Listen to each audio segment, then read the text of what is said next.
Hey guys, today we've got a quick unboxing and sound test of the Monsgeek FUN60. So let's see what's in here. Go ahead and pop this open. And this is the color wave we're looking at here. We'll go ahead and take off the plastic cover. And first thing I immediately notice is it's pretty sweet that the keycaps are numbered on the front. So from a front view, or the top view, it looks like there's nothing on there, just the super clean keys, and the only thing would be your two accent keys where your hands are supposed to be placed. So very cool there. It is a plastic build. You can see there's a little bit of flex, but honestly that's pretty stiff. Monsgeek logo up front here. Upside down we have the two different options to flip up, USB-C, and that is the only option right here. So additionally in here we have some accessories as well as a manual.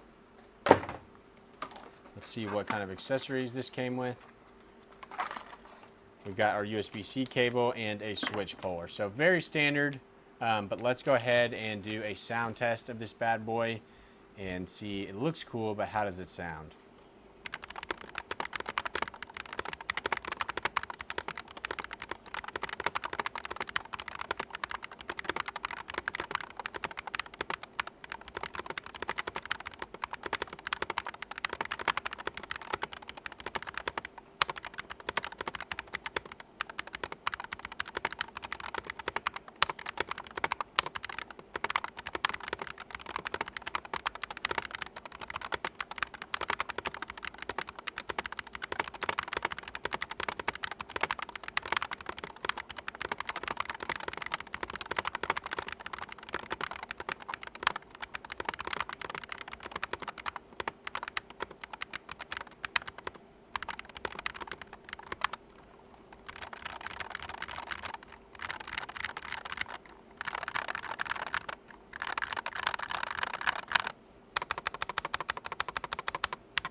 So overall final impressions here, it sounds very hollow.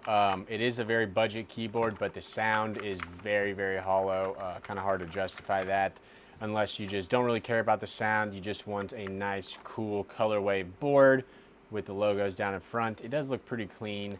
I will have links for this down below, guys, and a link to the rest of my keyboard reviews up here if you want to check out some other ones. Thanks for watching Modern Reviews.